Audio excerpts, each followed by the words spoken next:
technique one-handed motion. Down up, down tap up, down tap tap up are all different ways of playing molar movements over these three rhythms. First rhythm we have a quaver, second a triplet, third a semiquaver. In this demonstration I will demonstrate eighth notes, triplets and semiquavers in a molar movement. Eighth note pattern using a molar movement.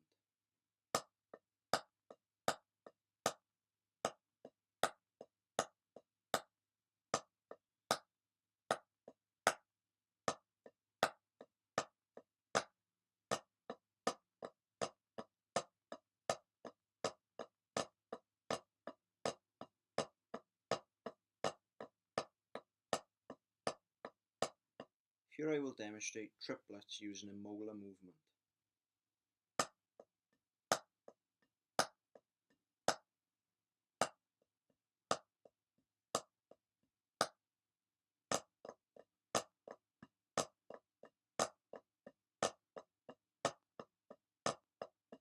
Here I will demonstrate semiquavers with a molar movement.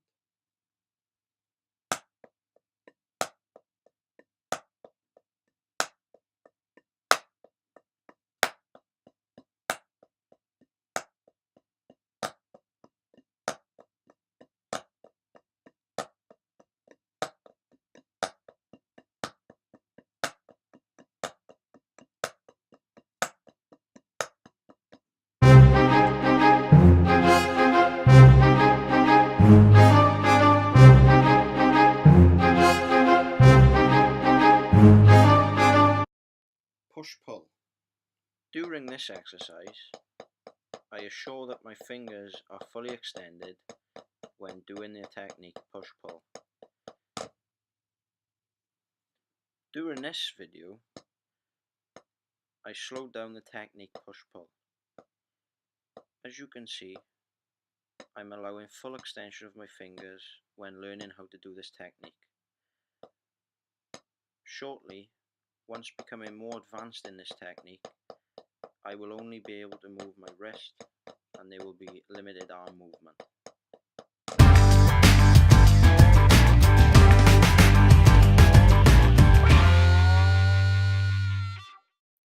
Here is the movement of only using the fingers.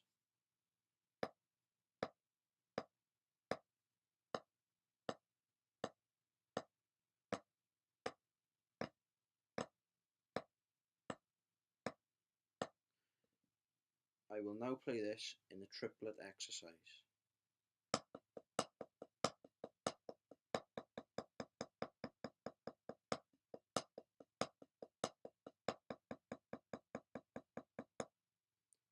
I will now play this in a paradiddle exercise.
This is linear phrasing, and for this I play a steady groove, then followed by a certain number of linear fills. For each linear fill we were given, I made it my priority to practice these alone, and then once I build up confidence with these fills, I make sure I incorporate a groove followed before and after the fill, therefore giving it a join-in feel so I am comfortable playing them in a song situation.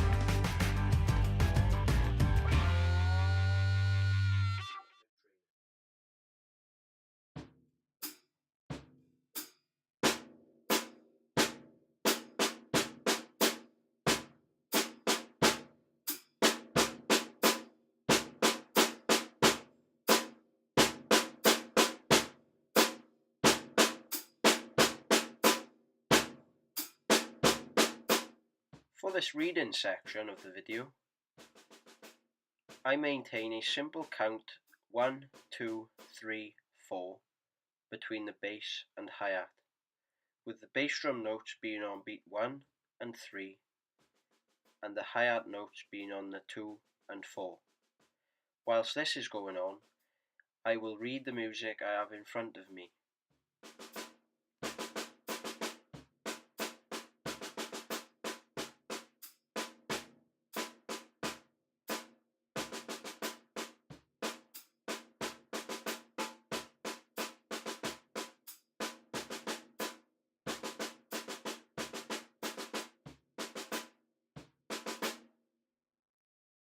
For the reading, it's important to mention that we had to play everything through the creative chart. During the lecture, as we played everything through the creative chart, I took it upon my task to practice everything through the creative chart. So even though you're seeing a small segment of my practice regime in the reading, I can assure you that for many hours I have practiced the sight reading and other techniques.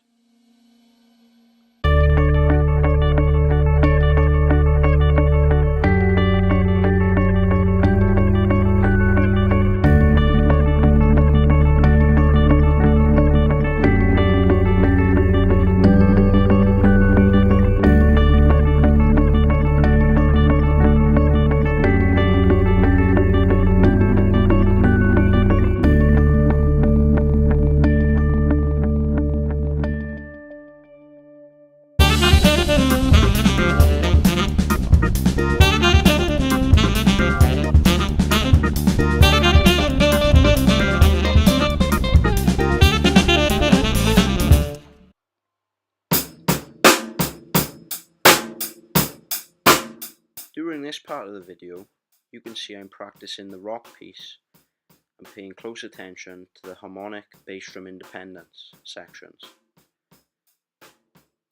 This first clip is shown without the hi-hat being counted on the 2 and 4 and the 1, 2, 3 and 4.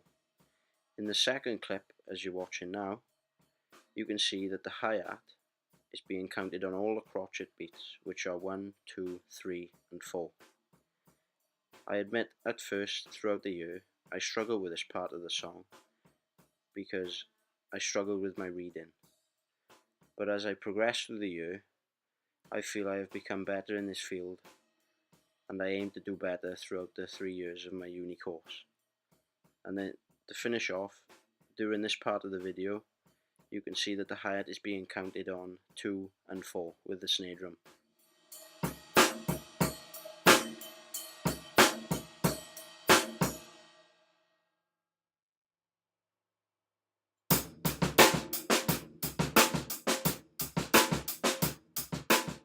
This is another drum beat from the rock piece, and for this I practice the drum beat over again with the click and with the track.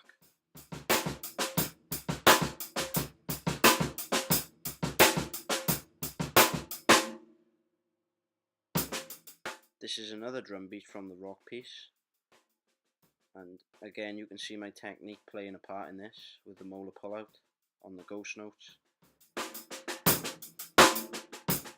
I also practice this with the click and with the track.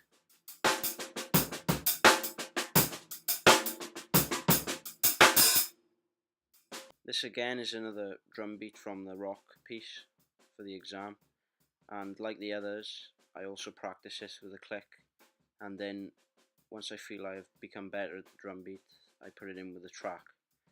I struggle with this drum beat most because of the molar pullout.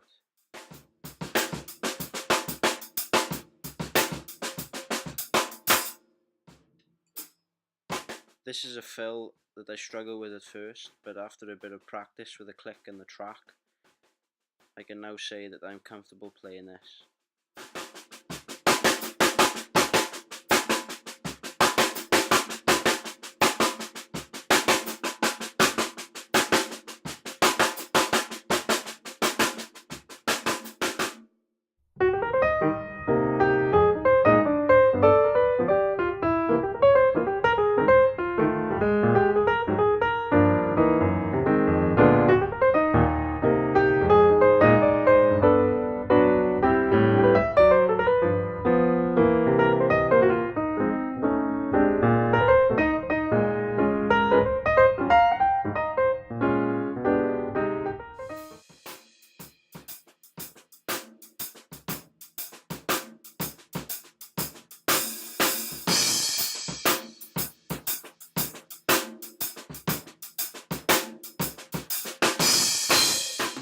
is the first shuffle drum beat after the intro of the piece, and I found this one quite fun with the pauses and the different fills.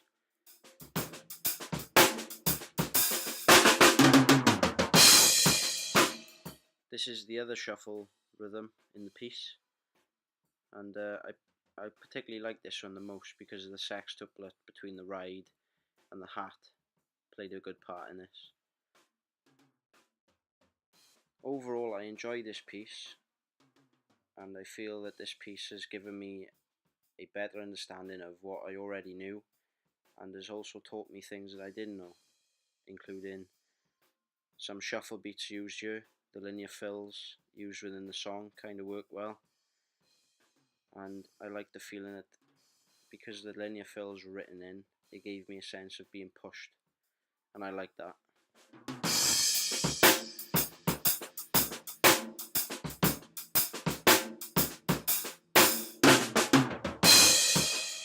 I believe in the exam this piece will have no big issues when I play it. I aim to achieve a high mark in the exam through this piece, including all the pieces.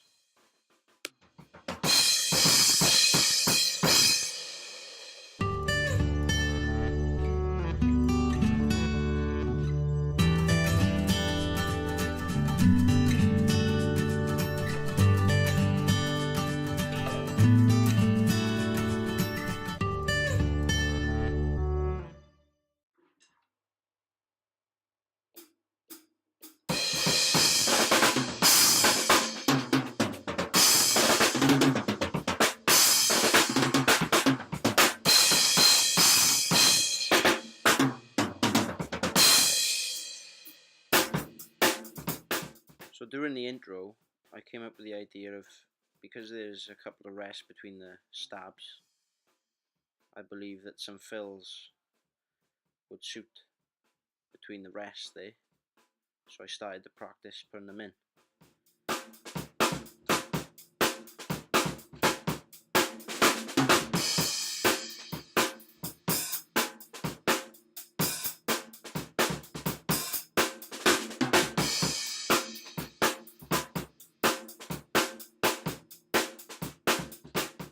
Now this is the first fill of the funk piece, and for this, again, I struggle with this piece because of my reading and such topics like the linear fills to add in. Again, I felt they pushed me, which was a good thing. And again, I enjoyed this piece along with the shuffle.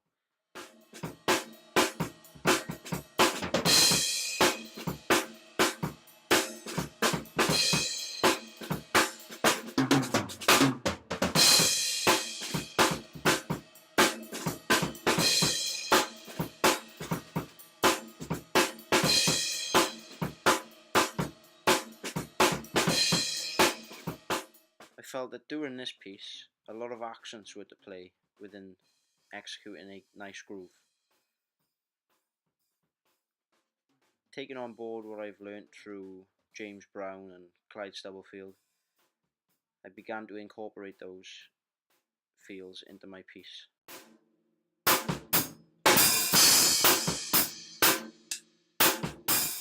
During practice for this piece, I felt it beneficial to break down the grooves because some of these were real tricky. So for this, I practiced first with the click, and then once I felt confident with the groove, I put it on with the song, and then for the tweaking aspect with my technique, I just ran over what I did with the practice pad.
you just watched there was a clean run through of the bass drum harmonic independence of the funk song.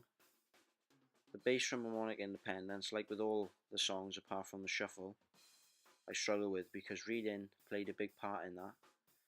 So after understanding the reading section of the lectures and becoming better at the reading, I'm grateful that I can read hard rhythms like the bass drum harmonic independence.